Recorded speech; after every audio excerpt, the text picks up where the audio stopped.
انسان کے علاوہ جتنی مخلوق ہے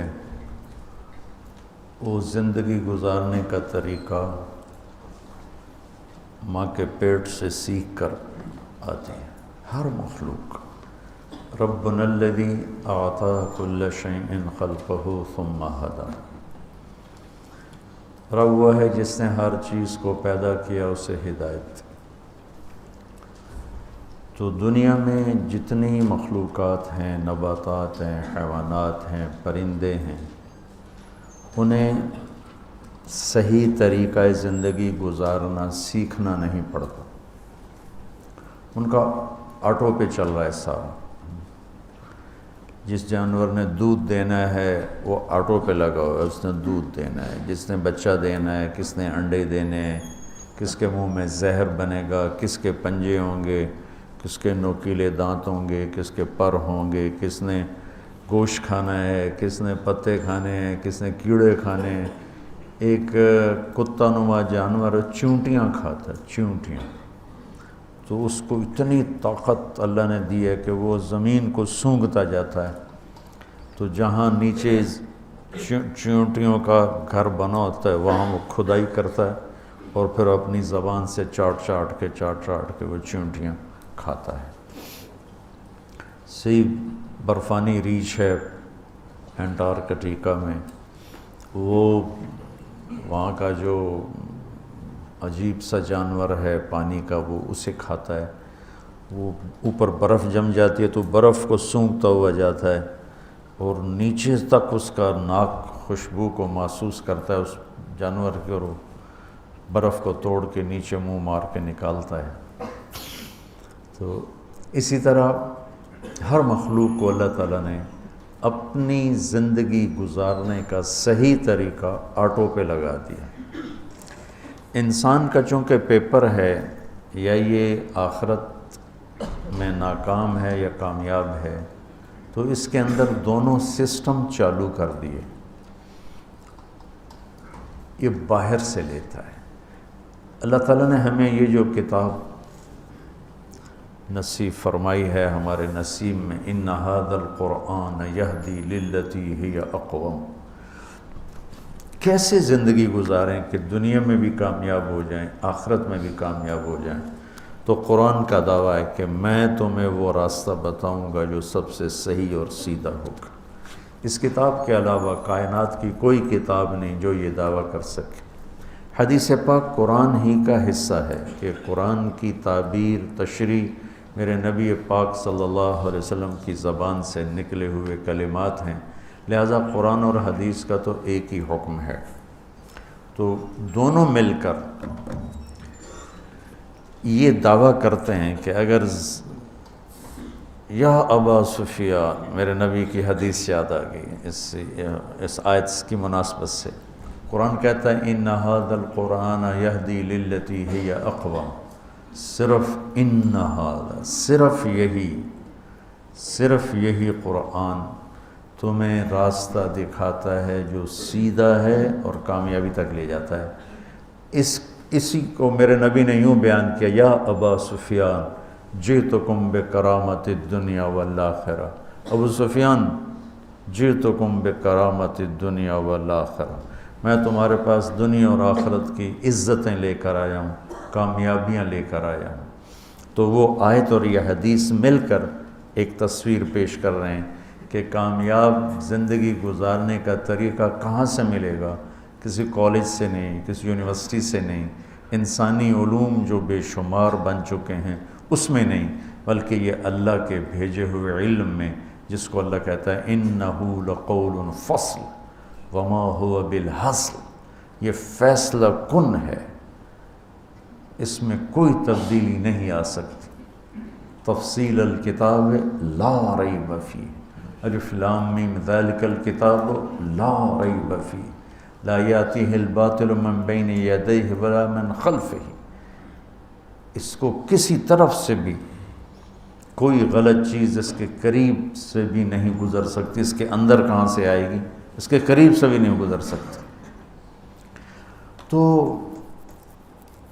اللہ نے اس امت پہ فضل فرمایا، اس نے اپنے قرآن کی حفاظت کی.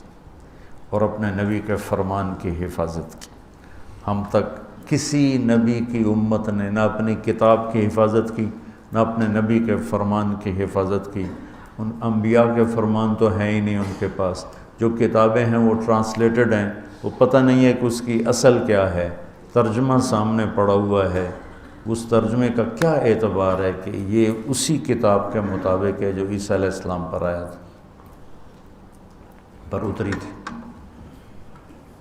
تو صرف یہ قرآن میدان میں ہے کہ اللہ تعالیٰ نے خود اس کی حفاظت کا ذمہ لیا۔ یہ واحد کتاب ہے دنیا کی جو بغیر سمجھے یاد کی جاتی۔ کتنی عجیب بات ہے، چونکہ ہمارے ماحول میں ہے تو ہمیں پتہ نہیں چلتا۔ جس چیز کو انسان سمجھتا نہ ہو اسے یاد نہیں کر سکتا، دل ہی نہیں لگتا یاد کرنے، اور جس چیز کو سمجھتا ہے اسے یاد کرنے میں دل لگتا ہے۔ ایک 7 سال کے بچوں کو کیا پتہ میں کیا پڑھ رہا ہوں، کیا نہیں پڑھ رہا ہوں، یہ کیا ہے، اور وہ یوں یاد کرتا ہے کہ اوپر سے نیچے پڑھتا ہے، نیچے سے اوپر پڑھتا ہے۔ وہ جو کراچی کے حفاظ، وہ کیا ہے، وہ تو کوئی اللہ پاک کا معجزہ ہے، کرامت ہیں کہ ایک لفظ بتاؤ تو آگے پڑھ دیں گے، پیچھے پڑھ دیں گے، والناس سے شروع ہو کر الف لام میم تک چلے جائیں گے، الف لام س سے شروع ہو کر والناس تک چلے آئیں گے۔ ایسا دنیا میں کہیں کسی کتاب کے ساتھ نہیں۔ تو میرا دکھ یہ ہے کہ امت نے قرآن بھولا دی۔ میں نے شیخ الہند جو علماء دیوبند کے سب کے استاد اور اس دیوبند مدرسہ کے پہلے شاگرد ہیں، 1864 میں دیوبند کی بنیاد رکھی گئی۔ اللہ تعالیٰ ان علماء حقانی کو جزائے خیر عطا فرمائے۔ انگریز کی محنت تھی کہ انڈیا کو اسپین بنا دیں، جیسے اسپین سے اسلام کا نام مٹ گیا۔ 800 سال کی حکومت کے بعد اسپین میں اللہ کا نام لینے والا ایک نہ بچا، ایک۔ ایسے انہوں نے دھو کے رکھ دیا۔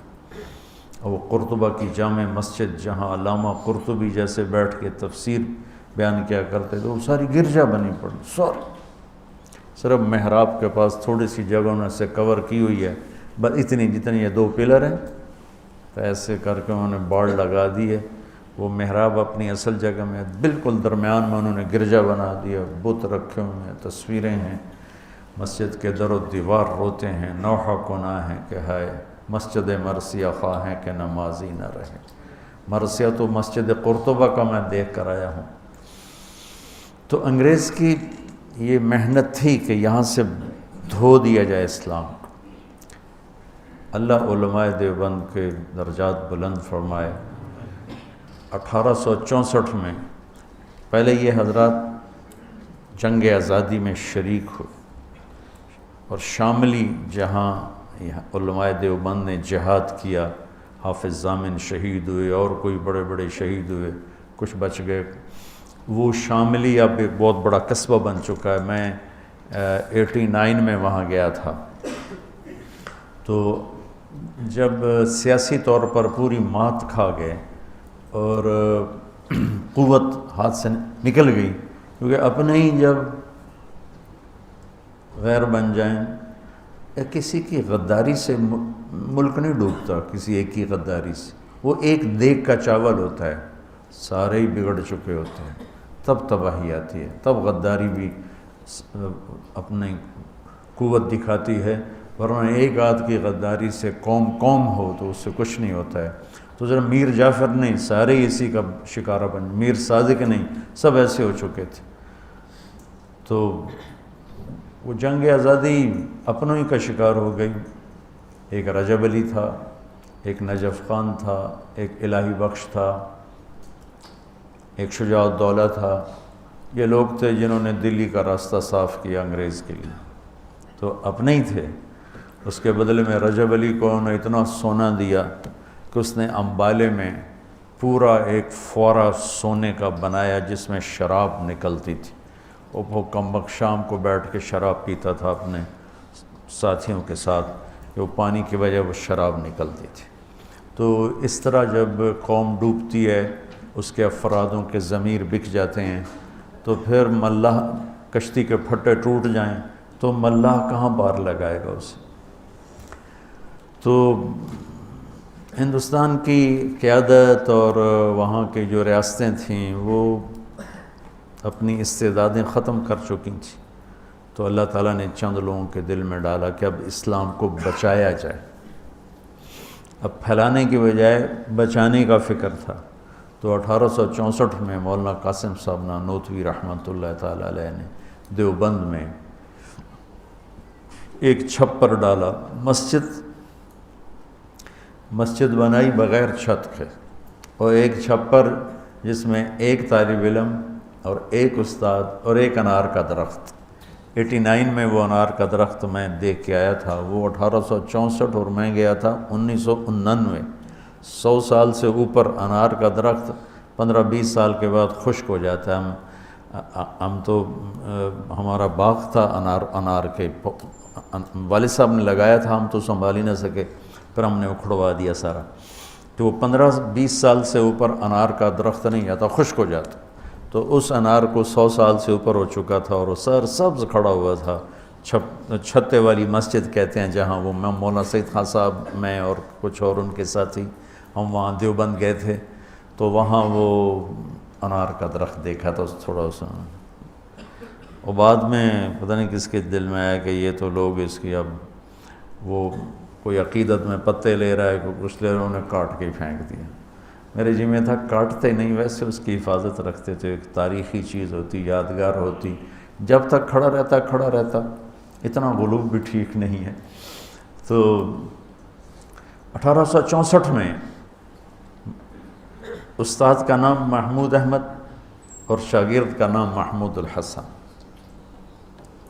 اور کسی کو نہیں پتا کہ کتنی بڑی تاریخ بننے والی ہے۔ مولانا ظفر علی خان رحمۃ اللہ علیہ بہت بڑے شاعر گزرے ہیں،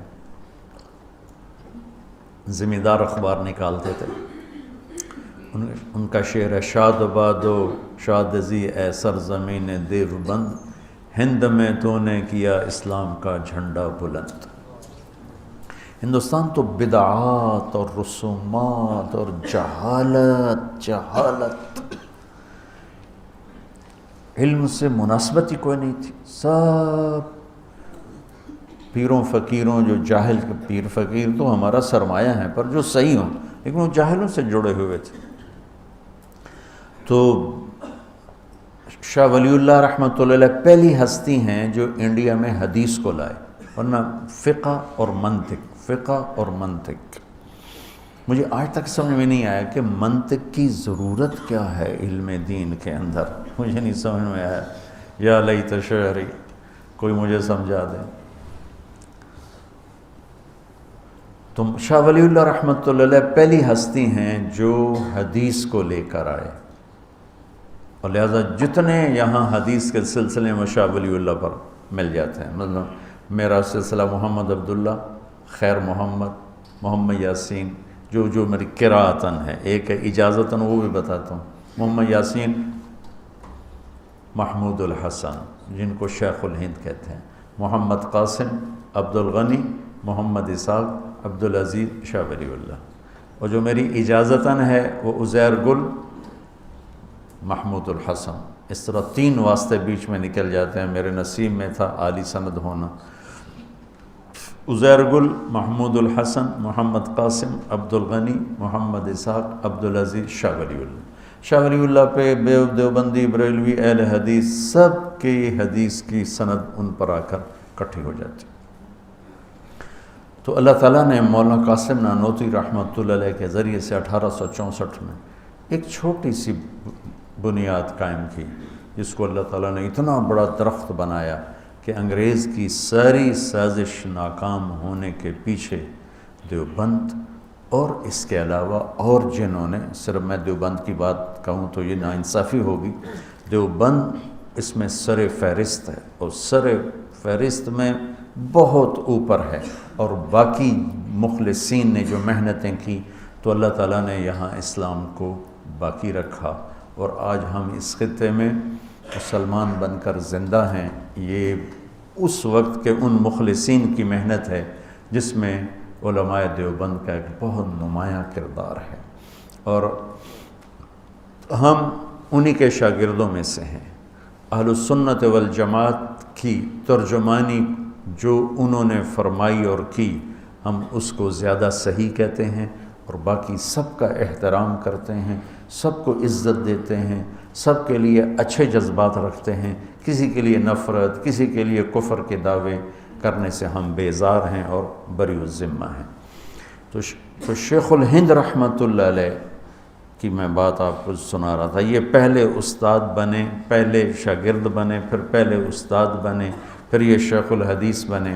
یہ مالٹا میں قید ہوئے تو وہاں سے واپس آئے تو فرمایا کہ 3 سال میں میں نے غور کیا ہے کہ امت کے زوال کے 2 سبب ہیں، ایک قرآن سے دوری اور ایک آپس کے لڑائی جھگڑے اور اختلاف۔ تو میری اب بقایا جو زندگی ہے، میں قرآن کی تعلیم کو عام کروں گا اور امت کو امت بناؤں گا۔ یہ محمود الحق تو دیوبندیت کا پیغام ہے کہ امت امت بنے، لیکن ہم ہی اگر فرقہ واریت کو ہوا دینے لگ گئے تو پھر حق گوئی کہاں رہ گئی اور امت بنا کہاں رہ گیا۔